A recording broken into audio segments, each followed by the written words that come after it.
We're going to do a little cheer. Ready? Ready? O-H! O-H! O-H! O-H! Great place. Great place. They were right. You know, I worked in Cincinnati, Ohio for a long time and had a great expression. Do we like that? No, but it's still fun, you know. And they had a great, I had a great time. I got to know the state so well. And it was a very successful job. I was very young, and that's what made me confidence. You know, it was confidence. So here we are together. It's just amazing. What a group of people. And by the way, we have thousands of people outside, and a lot of them aren't going to be able to get in. This place is packed.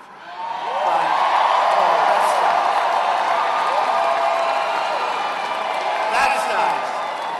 So should we let them stay outside, or should we try and open it up even further? We can't. We can't. It is really some crowd. So thank you all. We really appreciate it. We're going to have a good time considering we have a lot of bad subject matter. You know, we don't win anymore, right? Look at this guy. We don't win anymore. So we're going to discuss it, and we don't want to be critics. We want to be critics. And we've got problems. We'll get those problems solved. So I guess you probably heard, because I love talking about it. You know, they say, he likes talking about polls. That's only because when you're winning, you're talking about polls. If I drop into number 2 position, I don't think I'm going to say it. If I drop further than that, but that's not going to happen, folks. I'll tell you. Not going to happen. So we had an amazing few days with the polls. You've all been watching television, right? And these guys, the pundits, are going, oh, no, look, oh, my God, look, Trump. And it's been amazing. Fox came out with a poll. And in the Fox poll, wow, the Fox poll is fantastic, but that's not as good as some of the others. Trump is 28, and second is 18. Wow. Your governor's only 2. What happened? Wow. What happened? So, in the ABC Washington Post poll, listen to this one, Trump is 32%. Now, remember, when you say 32, that's 32%. And we have, like, what is there left? 15. They're going out one by one by one. I love it. But one by one. So I'm 32. Kasich is, should I mention it? 3. I heard he was dropping out. Somehow, you know, when you're the governor of a state, got to run that state. In CBS, South Carolina, Trump 35, one of the really important states. Kasich is 2. Wow. That's not good. We got to work on that. So I'm winning in Iowa. I'm going to say we're winning because we're winning together, folks. We're winning big, really, really big in New Hampshire. And South Carolina just said we're winning big. You know, you get 35% of a vote, and you have all those people running. That's sort of pretty amazing. So they're amazed at how we're doing, and I'm not. Because I come out and I meet so many people, and the crowds are like this. The crowds are always packed. We had 20,000 in Dallas. There's something happening. I mean, there's something, it's like a movement. It's a movement. There's some really amazing things and some really good things happening. But in Dallas, we had 20,000 people. In Mobile, Alabama, we had 35,000 people. In Oklahoma, a few weeks ago, we had 20,000 people. In Iowa, we have the biggest crowds by far, thousands. In New Hampshire, thousands. Virginia, we have thousands, 10,000. Now, they never reported problems. Look at all those cameras back there. Do you believe this? Look at it. Look. Unbelievable. Unbelievable. Look at those cameras, and they'll never show the crowd. You won't become stars tonight, but you're going to become stars when we turn around the country. We're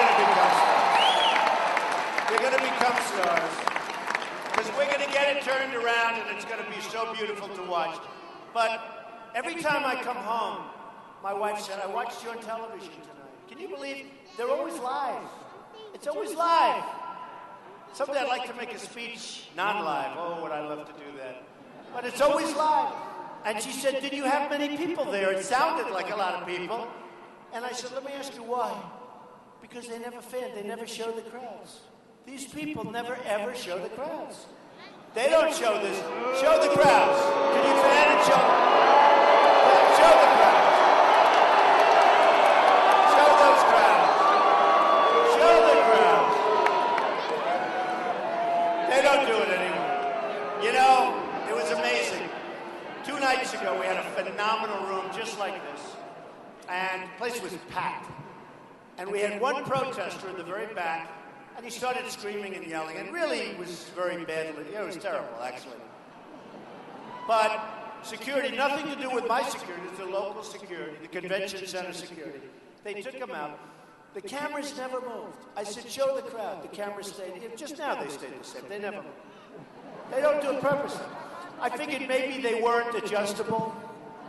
But as soon as this guy was taken out, all of the cameras were right on him. You know? They were right on him. They were following him right out the door. And then they said he got treated rough. First of all, it wasn't my people if they treated him rough, but he was really misbehaving badly. It's one of those things. But I found out those cameras do move. They just don't want to move for us. But you know what? We're a silent majority that's no longer silent. Remember that. No longer. We're no longer silent. And it's amazing. It's amazing. It's amazing the love, the enthusiasm when you come to these places. A friend of mine who's a very rich guy, very successful, he said, how do you make all these speeches? It's so incredible. You stand up. He said, the guy's worth a tremendous amount of money. Less than me, by the way, but that's it. No, he's worth a lot of money. He said, how do you make these speeches? And you don't use teleprompters. And I said, you know, you shouldn't be allowed to use teleprompters when you're running for president. No, you shouldn't. You shouldn't. You know how easy that would be?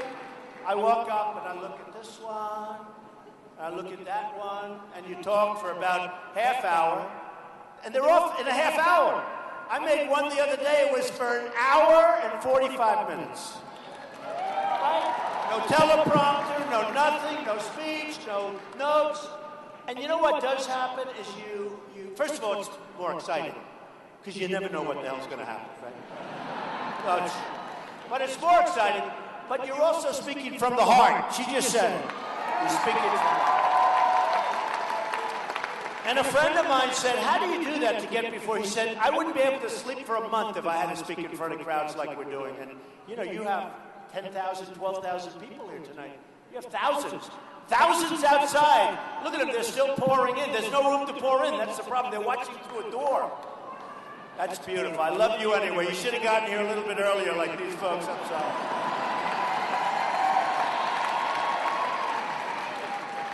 I mean, how do you say we want to get a bigger room? This is a big room, right? You have to say, gee, we need larger than... You're right. You're right. But so many things have happened. And I said to him, honestly, when you get up to speak in front of these crowds, and I really mean this, there's such love in the room. It's like easy. It's not hard to do. It's easy. We're all in the same boat. We're all in the same boat. It's not hard to do. So the nice thing about doing it also is when you have to have speechwriters, you know, all these guys have pollsters. They spend a fortune for pollsters. Some spend millions. They give these pollsters all this money. And I always say, if the pollster were so good, why aren't they running, right? They're not good. And some are good. I know a lot of them. They're nice people. They write, and the guy says exactly what. It's just exactly what they say. But they can't think without the pollster. And I said, you know, it just seems like pollsters, what's not so bad, but they pay $100,000 a month. One guy I heard $250,000 a month. So what happens is the pollsters are very tough people because they have to prove their domination over our candidate. I don't want a candidate that can be dominated by a pollster. Do we agree? Right? right? I don't want it. But they have to show that. So what happens is they're always afraid, including Hillary. She's petrified because she doesn't want to hurt her pollster. And Jeb is afraid to speak. Remember when he says low energy, huh? There are certain terms that define people. They just get defined. But it is true. You know, every 3 days another poll comes out. Paid for by those guys. Millions. They spend millions. I read all about myself. He got this, he got that, but they don't like this, but they love this. But they do say they love him on the economy by far. They love him on leadership by far. They love him on terrorism. All those things. They love him.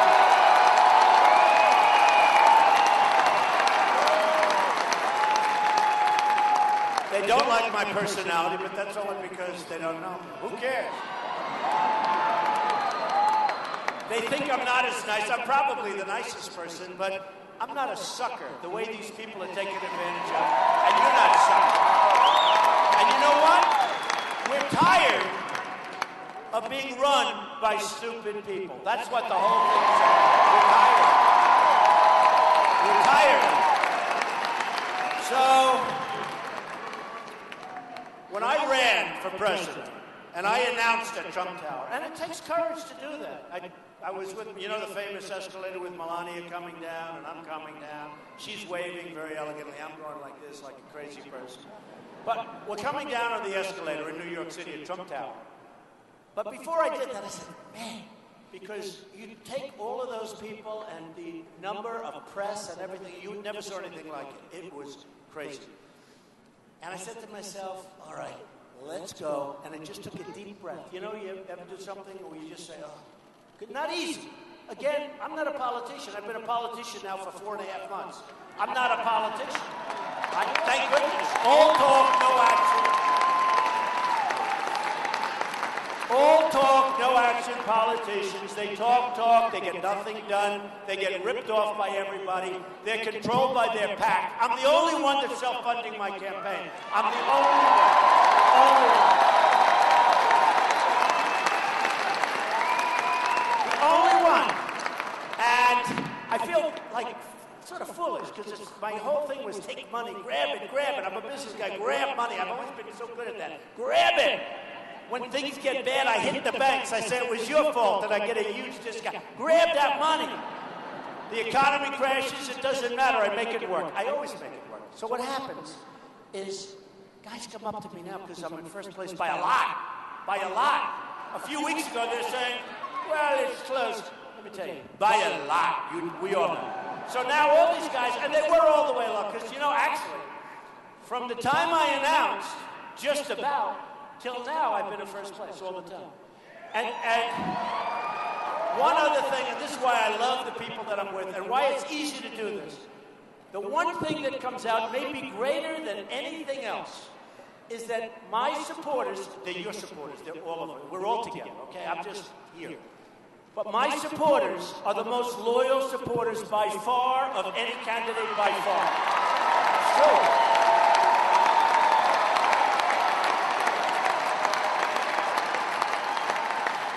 It's true. And it comes out. And sometimes I'll make a statement and they'll say, oh, this is the end. This is the end. Right? This is the end. It's finally going to happen. And then my guys walk into the office and say, Mr. Trump, our poll numbers have just gone through the roof. Say what? That's only happened about 4 times so far, right? But it comes out and they really cover it. Some people have a very, very low number in terms of what happens. You know, they breathe wrong and those supporters leave them. With me, look at those guys nodding, right? And I like you guys too. Nobody's gonna mess with those 2 guys. Even though they wear glasses, nobody's going to mess with them, right? But my guys and my gals are the most loyal. They are here. And the number is a number higher than they've ever seen before. It's so much higher than everybody else's. And I love you for it, and I appreciate it. I appreciate it. Really appreciate it. It means so much. with all that being said, I don't make too many mistakes, but we're not going to. So, I watch these pundits on television, and you know, they call them the intellectuals. They're not intellectuals. I'm much smarter than all of them, I think. You know? I think I have a much higher IQ. I think I went to a better college, better everything. You know, I went to an Ivy League school. It's amazing. It's amazing the way they treat all of us, the way they treat us. And you have these guys like a George Will. He sits with the little spectacles. If he didn't have the spectacles, you wouldn't think he's smart. Because he's wrong so much. He's been wrong on the wars. He's been wrong on everything for years. But he's got attitude. You know, the attitude works. But I don't think he's an intellectual. He looks like an intellectual, but I don't think he is. I don't think he's smart enough to be an intellectual. I think a lot of people in this room, including me, I think a lot of people in this room are intellectuals. You have a guy like Karl Rove. This guy's the worst. The worst. He spends, listen to this, he spends approximately $435 million of other people's money.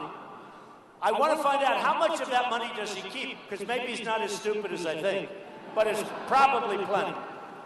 But he spends all of that money, over $400 million, on different races. He doesn't win one race. I see some of the ads, and they're so bad that I thought they were for the Democrat. I said, that guy did a great job for his client. They said, no, that ad was for the Republican. So we have guys like this, and we've got to get our own chip going. You know, we've lost a lot of elections. The last election should have been won with Mitt Romney. It should have been won. It should have been won. Something bad happened. Look at them. They're still pouring in. Do you believe this? I love the fire marshal. Whoever the fire marshal is, he's a good person because he's allowing. Just hope we don't have a fire, folks, that's all. But I love the fire marshal. So what's happened, and I think it's, during the last little while, I was talking about illegal immigration. And when I came down in that escalator, and I started speaking about illegal immigration and the problems that it's causing, and not only economic and jobs and other things, but the crime and the crime wave and the tremendous difficulties. I took heat like nobody has ever seen anybody take heat. Rush Limbaugh, and I say this, he was great and he's been great. But Rush Limbaugh said, I have never seen any human being take so much incoming as Trump. And then I doubled down. He said, then he doubled down instead of apologize. They all wanted me to drop to my knees and say, I'm so sorry. I don't do that, folks. I don't do that. I even had political people that are friends of mine. They came up to me and they said, Donald, I'd like to talk to you. Yes. You know, politicians. And I think they meant well. Maybe not. Who knows? Maybe they're not. But they came up to me and they said, I'd like to talk, I'd like to meet. I said, I don't want to meet, just tell me, talk over the phone. We don't have enough time, we have to be efficient. You should apologize. I said, for what? Well, what you said on illegal immigration. I said, what I said is right, what I said is true. Anyway, time goes by, and it's been proven that I was right.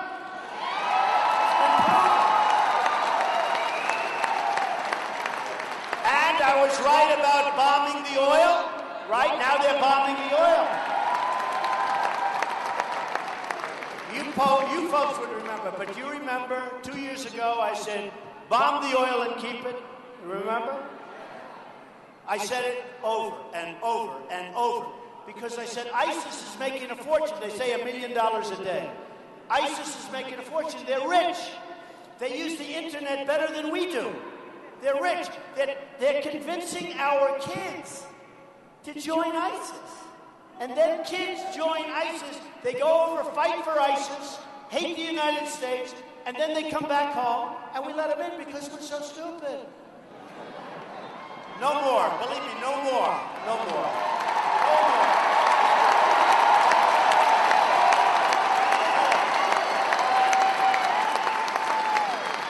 It's so sad. It's so sad. They leave the country, they fight for ISIS, and we let them back, and I think it has something to do with the constitutionality of something. Nobody can be that stupid, okay? Nobody.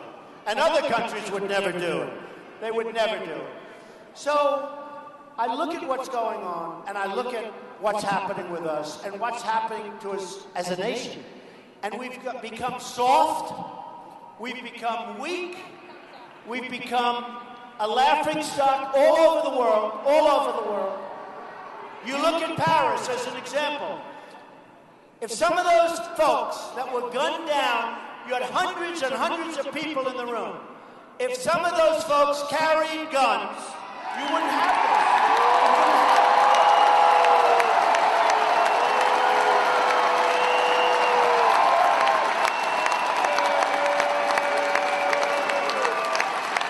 You wouldn't have it.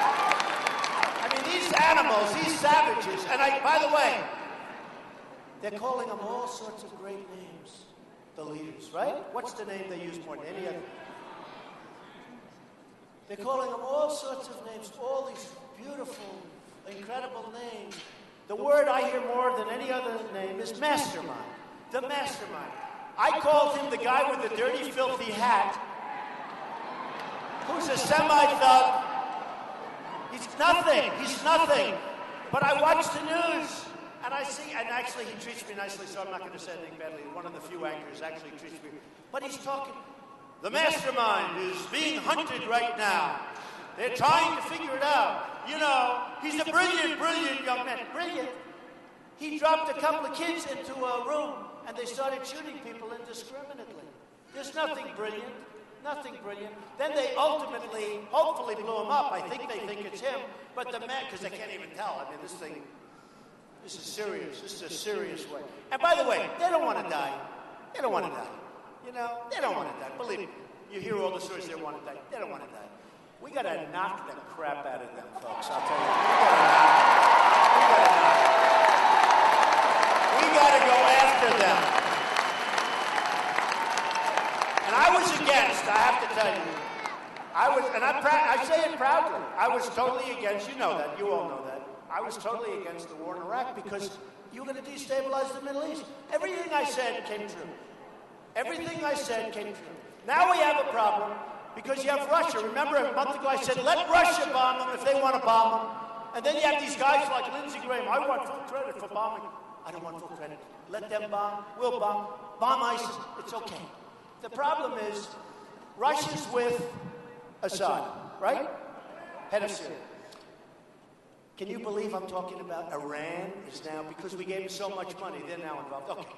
But they're going to go after ISIS. They don't want them. Russia just lost an airliner over ISIS, okay? And ISIS was bragging that they knocked down Russia. I think that was a big mistake. Because one thing with Putin, he's really hitting them hard, okay? But I said a month ago, 2 months ago, when it wasn't fashionable, if Russia wants to bomb them, let them bomb them. And they all said, well, they're not going after ISIS. I said, they will. And then a plane gets blown up that's a Russian plane, and now they're really going. And that's fine. We've spent trillions and trillions of dollars in Afghanistan, in Iraq. We have nothing. We have nothing. When we left Iraq, I said, not just bomb. In fact, I wanted to take it over without the bomb. We saved all the equipment, which is very expensive. I said, take the oil. Remember that? Everyone said, what a horrible thing he said. What a horrible, horrible thing that he said, keep the oil. Isn't that terrible? It's a sovereign nation. It's sovereign nothing. They killed us. Those leaders, that's why you have ISIS. Because they cut them off so viciously that ISIS formed. And ISIS now is tougher and smarter than them. And if we're not involved, they'd go in right away and take over Iraq. But now ISIS is getting beat up pretty badly. This morning they asked me a question. Would you approve waterboarding? Would I approve waterboarding?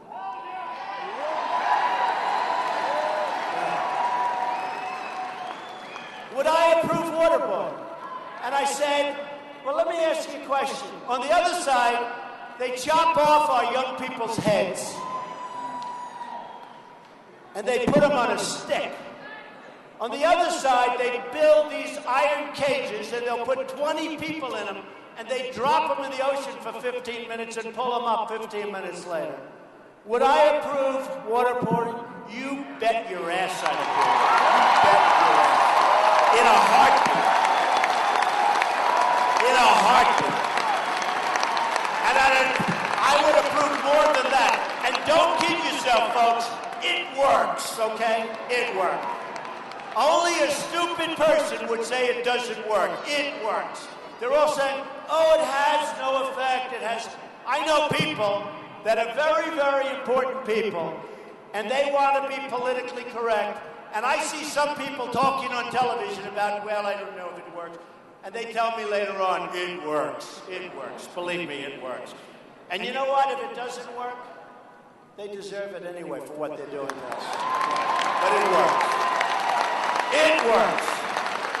Now, we've been having an interesting time because, as you know, I said we have to really be vigilant with respect to the Muslim population. We have great people in the Muslim population, but something's happening. Something's happening. I always say, they're not coming out of Sweden that want to kill us. They're not coming from Norway. They're not coming from Denmark. They're coming from a certain part with a certain philosophy. There's some bad stuff out. And I said we have to surveil. We have to have strong surveillance. We have to create lists for the Syrian refugees coming in. We have to create lists. We have to create lists. We have the refugees coming in, and we have to create lists.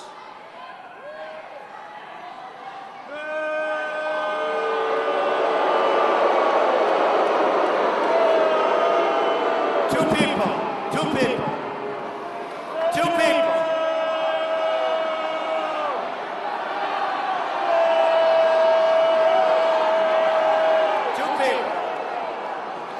So sad.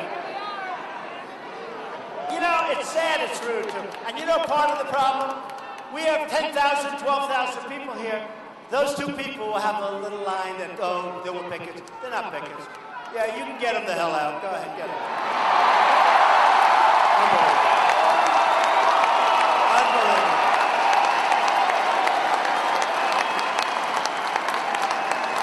Unbelievable.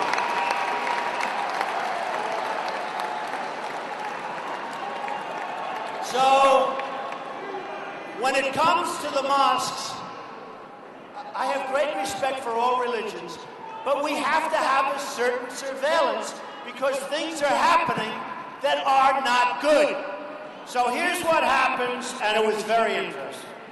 During a speech recently, I said that I saw in parts of New Jersey, Jersey City, but parts of New Jersey, I saw people getting together and in fairly large numbers celebrating as the World Trade Center was coming down, killing thousands of people, thousands and thousands of people. People are still dying over what happened to the World Trade Center, and they're dying a terrible death.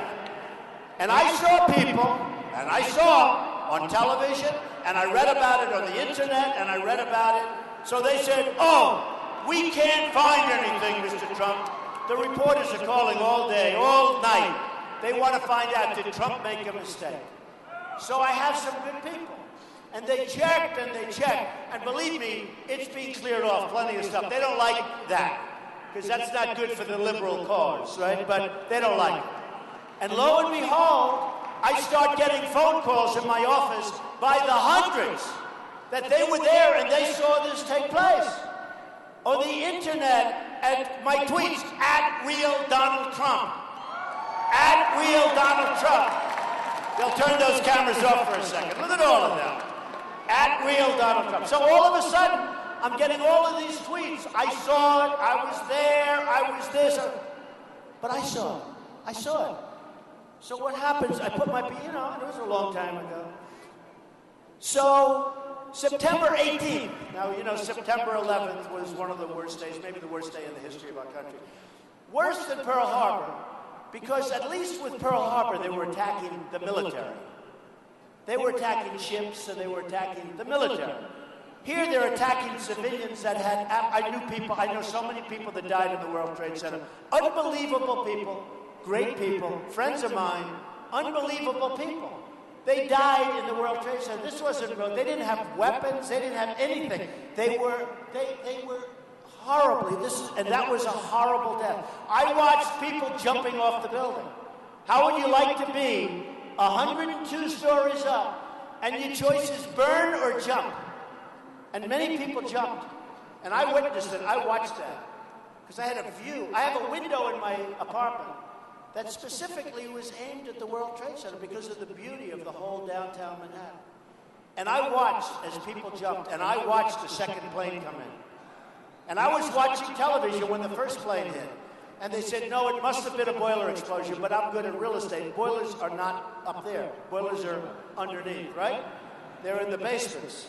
And I said, that was not a boiler. And then I saw the second plane come in. And I said, wow, that's unbelievable. And there were people that were very, very happy. And those people, not good people. So, nobody believed me. Some people believed me. By the way, thousands of people believed me because they saw it. But the media was going crazy. They were having a field day. And one of my people came in, Mr. Trump, I have a story in the Washington Post. Washington Post? Washington Post. How good is that, right? That's good. Because they do us no favors. They do us no. They're one of many. But they do us. And I have to tell you, and I say it a lot, among the most dishonest people I've ever dealt with are the media. The media. Among dishonest. Believe me. Among the most dishonest. Unbelievable. The level of dishonesty is unbelievable. Not everybody. I've met some incredible people. Those people right there with all the cameras going. And some are very good. And, you know, in all fairness, I've dealt with some very fair people. I've dealt with some really treacherous, horrible human beings that will quote you totally wrong, things that you never even said. I said, I never said that. But they're very dishonest people. So one of my people comes in. This is a story from the Washington Post on September 18th, a week later, 2001. In Jersey City, within hours of two jetliners plowing into the World Trade Center, law enforcement authorities detained and questioned a number of people who were allegedly seen celebrating the attacks and holding tailgate-style. Tailgate, you know what that means? Tailgate. That means football games, Ohio State, thousands of people in parking lots, on roofs. Tailgate is a lot of people. Tailgate is not two people. And holding tailgate-style parties on rooftops while they watched the devastation on the other side of the river. Okay? Washington Post. Washington Post. So they've come in, and we've received hundreds of phone calls in my office because it's become sort of a big subject. And they want to try and deny it, but you can't deny it. Many people in this room heard about it, probably saw it. And, you know, the sad part is we're all sort of on the same side. Whether you're liberal or conservative or Democrat or Republican, we're sort of on the same. We want our country to be great again. That's what the whole thing is, right?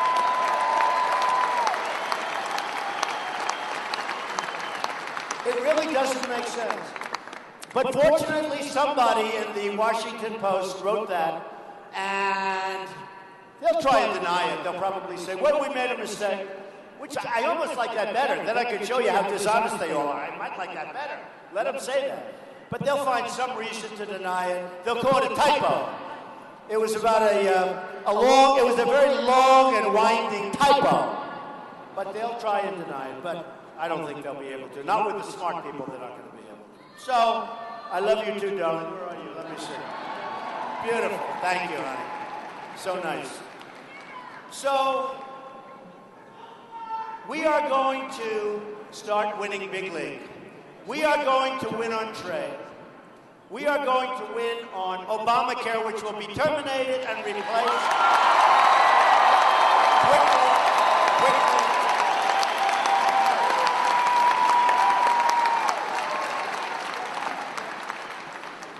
We're going to win in so many different ways. We're going to win with our military, and we're going to take care of our vets.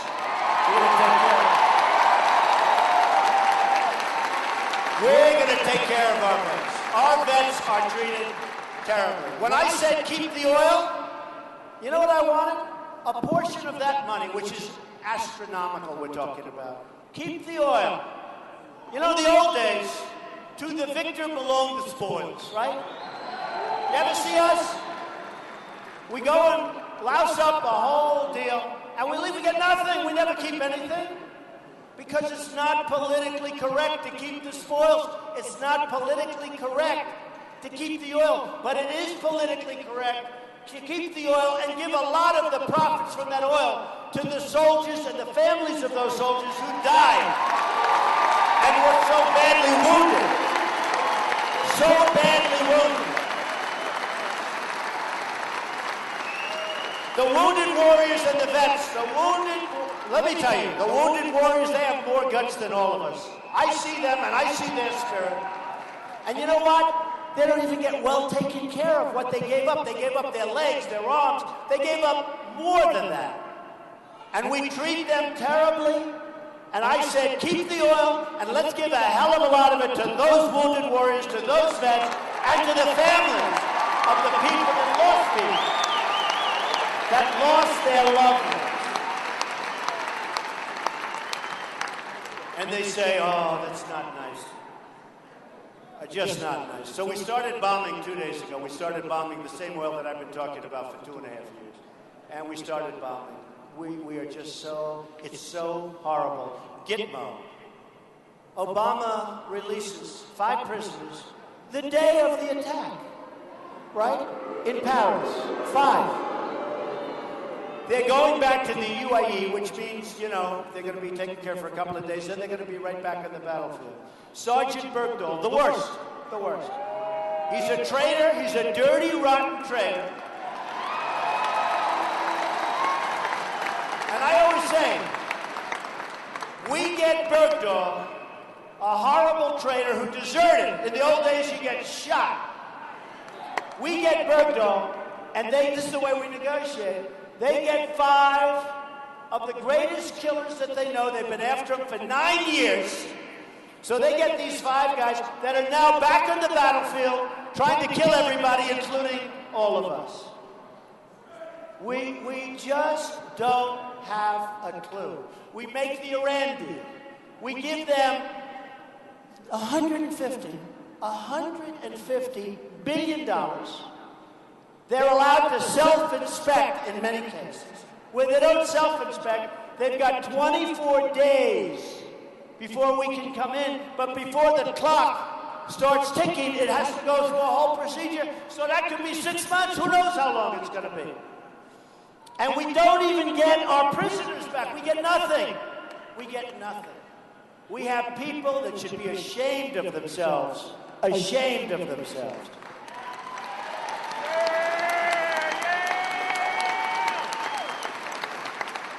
So, what's happened is you had a horrible event, and obviously another horrible event right after in the hotel. You had a horrible event that took place in Paris. You had an event where people were gunned down like sitting ducks. Come over, boom. Come over, boom.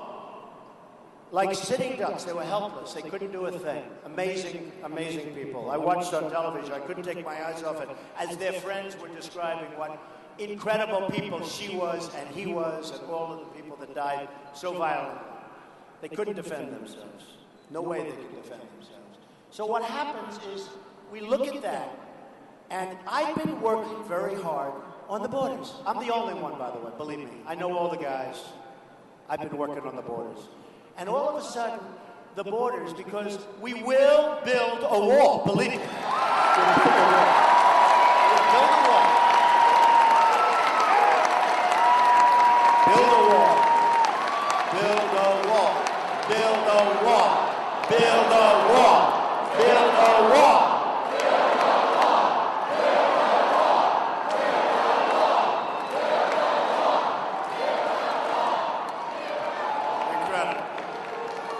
So I've been working on that from the beginning, from the time I came down the escalator. And I've been saying you gotta have it. So easy to do. I don't know if you know it. 12 years ago, they wanted to build, now they'll go back and say, I don't see that. Well, 12 years ago, and a long time ago, and for a long time, many people wanted to build a wall. Do you know one of the reasons we didn't build it? Environmental income. I'll tell you what. environmental statements because of something. Maybe a snake, maybe a toad, maybe a rabbit. I'm telling you, it was a huge obstacle. And then ultimately, they have people that don't know how to build, so it came in very expensively. But what's expense? What's expense? I will build the greatest wall you've ever seen. It will be a beautiful wall. It will be a big wall. It will be a wall that is impenetrable. And that wall will have a door in it, and that wall, I'll tell you what, I want people to come into the country, and so do you, but they have to come in legally. Legally.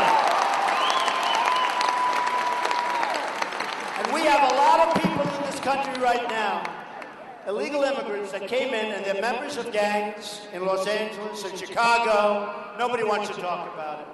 They're members of, you know Kate in San Francisco, beautiful Kate, shot in the back by a guy that's been here at least 5 or 6 times, probably pushed over because other countries are too smart, they don't want him.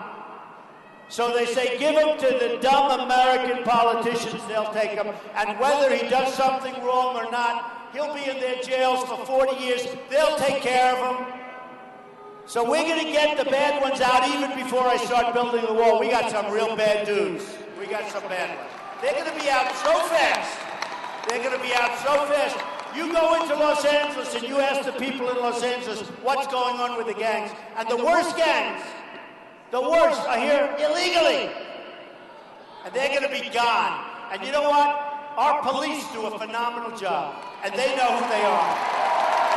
They know who they are. But we've taken the power away. We've taken the power away from law enforcement. And these are people that are afraid to act now because they don't want to lose their job. They don't want to lose their pension. And yeah, you're always going to have a bad apple. That happens no matter what business you're in. You're going to have bad apples. And things are going to happen that are bad. And I've seen it, you've seen it, we've all seen it. It like disgusts us. But they do a phenomenal job overall. And we need protection. We need these people. They're incredible people.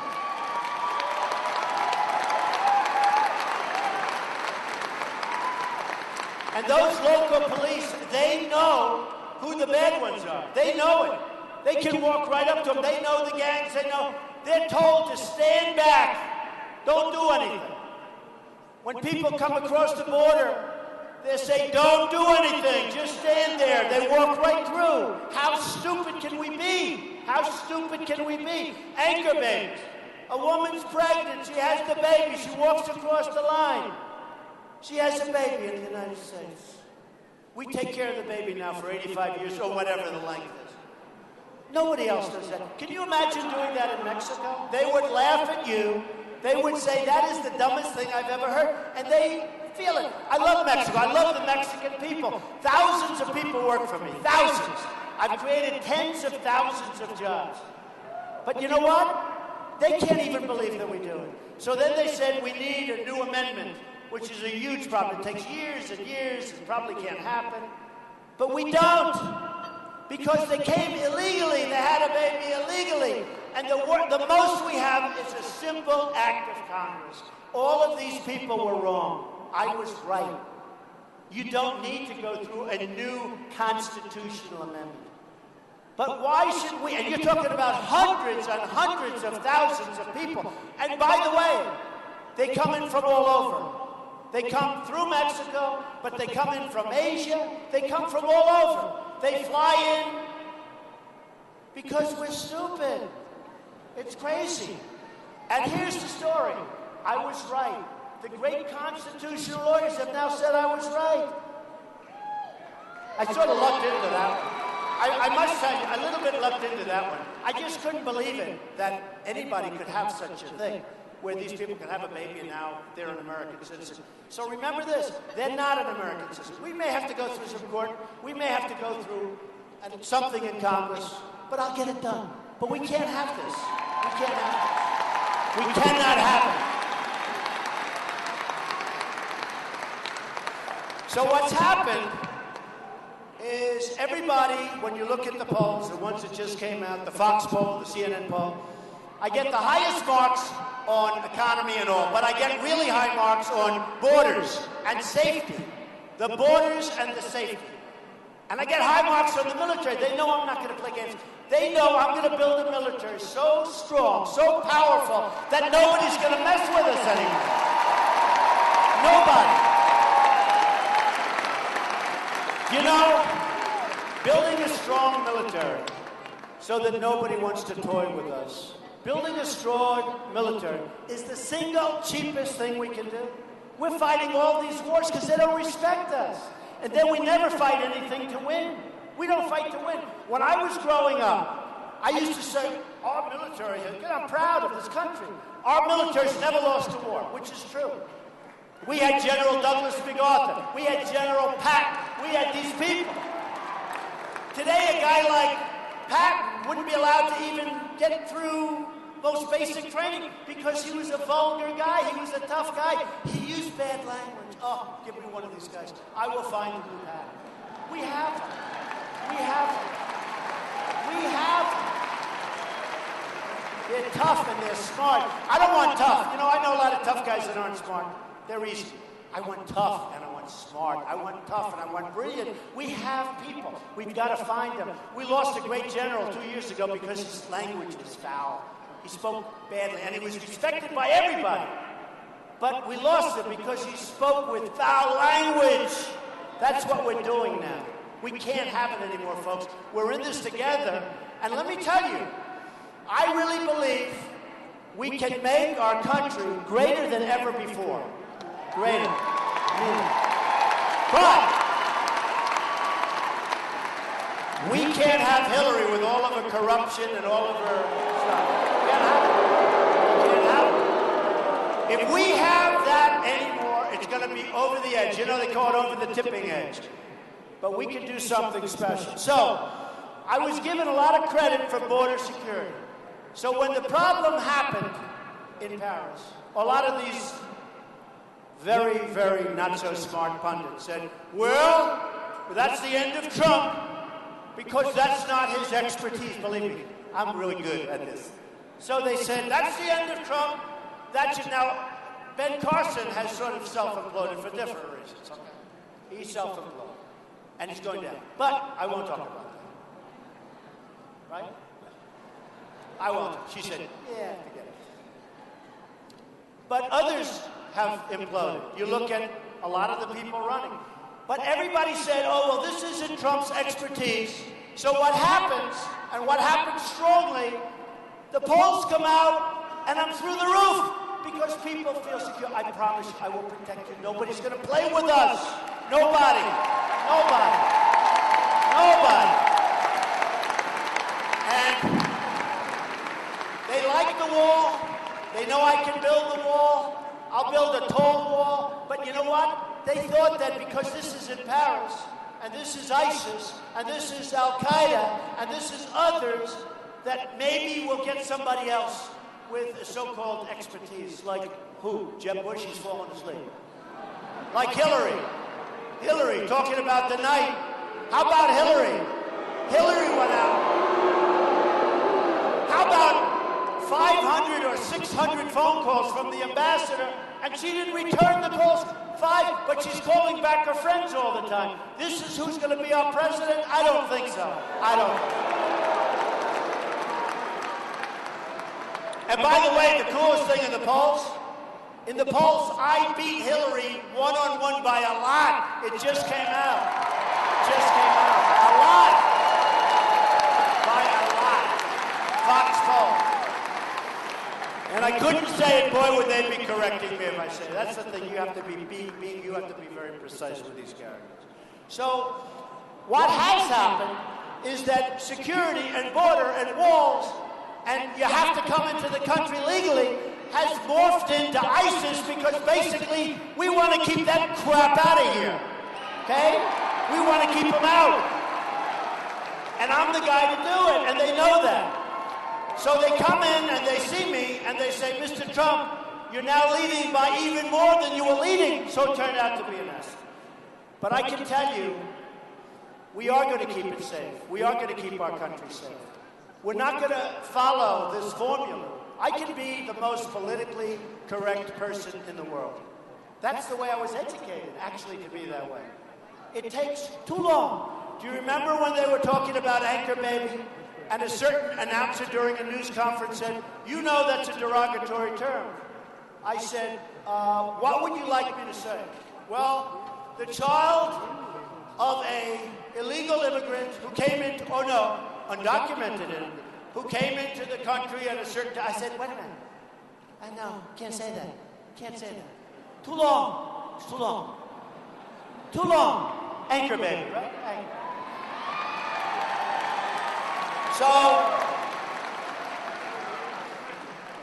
So what happened then is all of the things that you see happening worldwide. They knew that I called the oil. They knew that I wrote a book in the year 2000, right? I wrote a book and I said Osama bin Laden. I said we better take him out because I watch and I study and I see this guy was saying horrible things about our country and how he's going to come in and do big, big damage and big destruction to our country. And I said in my book, you better take him out. He's going to crawl under a rock. That was before the World Trade Center came down. And a couple of the announcers in the morning, Joe Scarborough for one, said, whoa, when did he say it? Before the World Trade Center. And I've gotten credit for it. We have to be vigilant. We have to be smart. We have to be so tough. And the only language that they understand is tough. They don't understand nice. Some people do, some people don't. You know, in deals, I talk a lot about deals. Oh, we're going to make great trade deals. We're going to stop corporate inversion. You know, we have companies leaving. They're leaving. We're losing tremendous numbers of jobs because our politicians are, through faulty taxes and faulty programs, they're allowing Pfizer is leaving. They're allowing these great companies to leave our country with thousands and tens of thousands and ultimately millions of jobs left behind. I'll solve that so fast. Carl Icahn's working with me. He's one of the greats. We're going to solve that so fast. I want to say Pfizer. I mean, I know the head of Pfizer is a great guy. But, you know, there's a case of everybody. There's $2.5 trillion or more offshore in different countries. Everybody agrees we should let it come back to the United States. Everybody. There's nobody. The Democrats and Republicans, they still can't make a deal. This has been going on for 2.5, 3 years. They can't make a deal. Washington is gridlocked. They all agree. This is one of the few things they agree. The money should come back. They can't get anything done. They can't agree. All of that's going to change. We're going to bring that money back. We're going to bring the jobs back. We're not going to let Pfizer leave. We're going to talk to them. They're going to stay. Nobody even talks to them. Nobody talks to them. And I'm going to have the greatest business minds in the world, and we have the greatest. I know many of them. I know all of them. Some are nice people, some are not nice people. I don't care if they're nice. Do we care if they're nice? I don't care. Who cares? But we're going to make deals the likes of which you've ever seen. We're not going to lose $400 billion a year on trade imbalance with China. $70 billion a year with Japan. $70 billion. $40 billion with Mexico, the car capital of the world someday soon. They're taking our factories, they're taking our cars, we're making cars. Ford is spending $2.5 billion on building a plant. $2.5 billion! And then they're going to make cars, send them over the border, no tax, no. How does that help us, folks? Not going to happen anymore. I'm not going to go through this, not going to happen. Because the one thing that I'm seeing is Ford, Nabisco, you know, they're leaving Chicago, they're moving their plant into, you know about that, no more Oreos, right? They're leaving, and I'm not saying you're heavy, you look beautiful, but nevertheless. No more Oreos. Nabisco is moving their plant from Chicago to Mexico. I'm not going to let it happen. But here's what is happening. Since Paris, it's taken on a very different turn, and my speeches have taken on a very different trade, believe me, I do that out of my back. I'm really great at that stuff. Okay, I built a great company. I built a company. Everyone said, oh, he'll never run because maybe his company's not as big as people think. Turned out to be much bigger, much stronger, much richer. The greatest assets. It's a tremendous under-leveraged, way under-leveraged. And you know what? I tell you not because I'm bragging. I tell you for a simple reason. That's the kind of thinking we need running this country. We've got to run the country properly. So what's happened is when I speak to people, as of the last week, since Paris, I'm talking about trade. Believe me, it'll be great. You'll be happy. I'm talking about Obamacare. You're going to be happy. We're going to terminate. You're going to be happy. You're going to have something great. I told you. But let me tell you, I don't spend a lot of time talking about it. Believe me, you're going to be happy. We're going to become a dynamic force. My tax return is lowering everybody's taxes bigly. Corporations are being lowered. They're the highest tax. We're the highest tax nation in the world. And we've become stagnant with taxes and restrictions. And it's going to end. But forget that. Forget that. Because now I'm going to do it. I'm going to do it. I'm going to do it. But now I don't talk about that so much anymore. It's going to happen. I do that stuff out of my back pocket. That's what I'm really great at. But I'm going to be great. I'm going to be just as good. I'm going to hopefully be even better at our security and at making us really strong and at not having you worry about horrible things happening to your cities where you have scum, garbage, where you have garbage that our anchors use these horrible terms like masterminds. You have people that are bad. We're going to be safe. And we're going to help the world. We're going to be with the world. We're going to fight with the world, but we're going to do it together. We've got to do it together. And we're not letting Syrian refugees who we don't know where they are. Look, I have a bigger heart than anybody. And I love the idea of building a safe zone in Syria. Build a safe zone. Build it. So that they can stay there. And what Merkel did to Germany is a horrible thing. But let those people, let them go back. They probably would rather be there. That's their home. I see it all the time. People work for me in great locations. When they retire, they want to go back to their country, even though you wouldn't say that's a good thing. You would say why.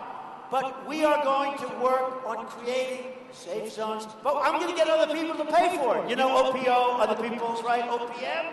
OPO is the post office, and OPM is money. But we're going to get other people to help us. The Gulf states are going to help us. And Germany, and all of these countries that we protect. We protect Japan. We protect South Korea. We protect Germany. Do you know that if we get attacked, Japan doesn't have to help us at all? If they get attacked, we have to send the full force of our armed forces over to protect Japan. Who makes these deals? Who makes deals like that? So it's all morphed into one big, beautiful package. And the package is called you, but maybe it's in the form of me. The beautiful package that we're going to do.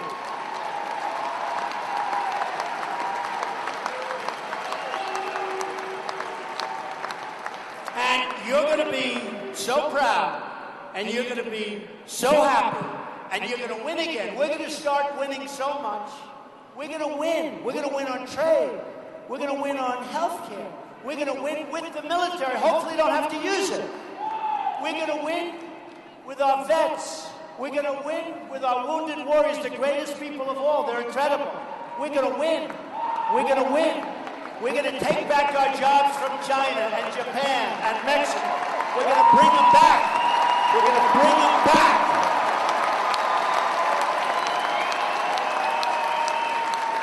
And remember this, and it starts off tough. It starts off tough, but it ends correctly. The American dream is dead, but we're going to make it bigger and better and stronger than ever before. Ever before.